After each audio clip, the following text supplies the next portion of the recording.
To start with, that why I have called you today with a special invitation, and what we are going to introduce here today is to give a small introduction. Our school name is SAMRIDDHI-Early Learning Center. So there is two terms that we use: early learning and early intervention. Early learning is to make the child ready before the formal education starts. And early intervention is when the child gets diagnosed with that he is in delay or difficulty or slow because of some of the other reason, then we need to give them one-on-one more of therapeutical training individually for individual skills, and that is early intervention. Our program at SAMRIDDHI Learning Center is the combination of early learning and early intervention, because at the end of the day, this is what happens. When you put the child in nursery, then it has been tagged that the child is not sitting, not speaking, not writing, or not performing as per the age level or a milestone. Then we come back and we go for early intervention, that is the individual support. So what is early learning, and when it starts from zero, because the child brain starts developing and the child is in mom's womb. Okay, so it starts from zero and it goes for the whole 5 to 6 years of his life. Till then, body is growing. I'll give you an example. A very simple thing that you say for a child of 2 years old, that he's getting admission in nursery but he's not sitting. He's not sitting and writing. For you, it's such a simple sentence, not sitting and writing. Now you understand from the early intervention and early education point of view. The child born with the movement of the earth. Because the earth is moving, when the child born and start putting the the weight on the leg, he has to move, he should move, and movement is natural. The child should not be sitting at one place. If the child is not moving, that is a problem. So movement is there, and we have to make sure to sit and write. They have to first learn how to sit. So for sitting, it has to be a gross motor skill development, where the child gets the strength in the body, control in the body movement, and then sit at one place. Now when the sitting is done, we say that the child is not writing. Writing doesn't come from the finger. Finger is only to hold pencil. Writing comes from core, gross motor. Writing comes from the shoulder movement. Writing comes from the wrist movement. And then the whole arm the child has to do on the paper, sand and suji and all. Then comes the whole palm like this. Then 3, then 2, and then that pincer grip comes. This is fine muscles development. He said the child is ready with fine muscle. Now when the child is sitting and fine muscle is developed, but the child vision is seeing the whole wide world around it. Either the child vision keep wandering, or it only fixed at one place.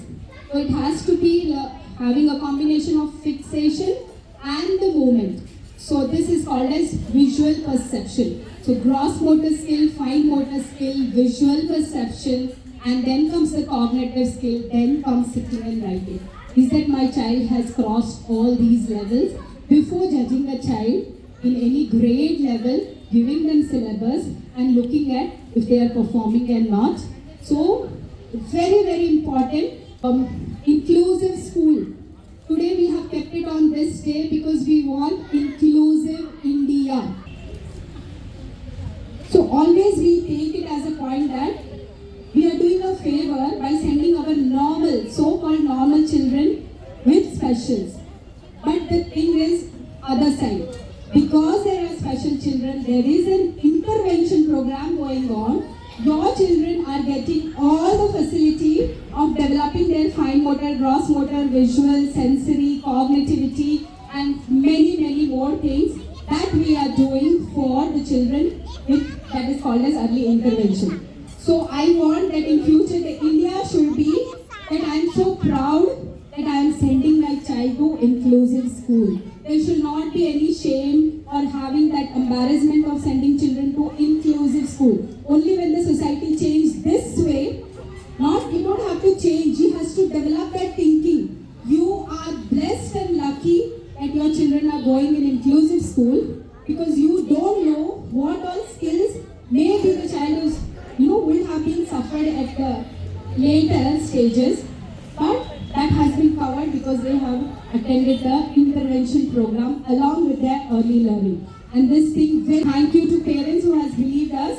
Why I am telling you all this thing today is there is a need for a society to be inclusive.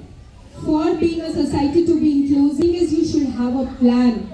Having a children of the mainstreamers and children with needs together, each child is different. Do you have a plan with you? Do you have a manual with you? So here today, because I have this young generation with me who has been like, how for a mother, children will say, Mama, you cook such a nice food, you should have your hotel. You should have your recipe book. So Mama always say, I don't know, I just pick up and I mix everything and it just happened, a tasty food. But then these are the children who say, you just do what you do, I will record it, I will extract it, I will frame it, and I am going to help you to put it into a manual with anyone who wants to have their inclusive school. So we have come out with our own, today we are going to introduce our own syllabus of SAMRIDDHI-Early Learning Center with the 12 sets of books. I'm going to introduce each one of them when they start displaying. This is yoga and brain gym activity book that is with the pictures of our own students inside. There are a lot of technical work to be done. We are going to put the descriptions. Oral motor. When you say my child is not speaking, the speech you cannot say. I cannot say because my oral motor structure is not developed. And the oral motor structure development means there has to be a development of a lungs first. If I am speaking, I am not breathing. That means my lungs are weak. So I have to start with yoga and breathing and meditation exercises. Then it goes from my throat. Then it goes on my cheeks muscles. Blowing, sucking, sipping and whistling and eating and chewing and swallowing. So there is something called as oral motor guide with the picture support of at how you can take out the sound with your lips and the tongue and the jaw and the cheeks. Something called as cognitive skills. Again, this is with the pictures of our students and the descriptions given by me. That how and what material, and also an option that these materials you can make at home and you can use. You don't have to be a professional for that to develop cognitive skills. There is something I spoke about, fine motor skill, practical guide. So there is a practical guide book with the pictures of our students actually doing it. We have made this syllabus with the complete experience of 10 years of experience, practical experience inside the classroom having different children. There is something called as visual perception skill. If the child is not focusing, the child is not moving eyes, there is something called as gross motor skill for the lower moment. And again, that is with picture and a description. When it comes to writing, I told you writing has to be that fine motor, I told you. Then there is so for writing itself, we have fine motor, visual perception, cognitive, pre-writing. Pre-writing one is before you are doing, you should not use any of the pencils and crayons and you should start writing. So without using pencils and crayons and pen and sitting, you should first start writing if you have a cognitive skill development. And that is what is called fine motor skill. And then it comes the pre-writing, that is open arm. And then it comes from the wrist and the finger grasp, and that is pre-writing too. Writing book is still has to become. We are also coming up with the whole pre-school syllabus. So these are 12 set of book, and it has been a teamwork of Riya, Arjun, Nitika, Nithya, ma'am, and Nagmani, she is not there. So thank you so much. Why the books are black? One reason is because we are different. There are no black books in the market. And the second reason is when the visual perception skills are developing and the child is born, and white. The child is not seeing any other color. One color at a time get introduced in his life. And that is how it needs 5 to 6 to 7 years to get introduced with all the colors in the universe. So we have kept the early colors, that is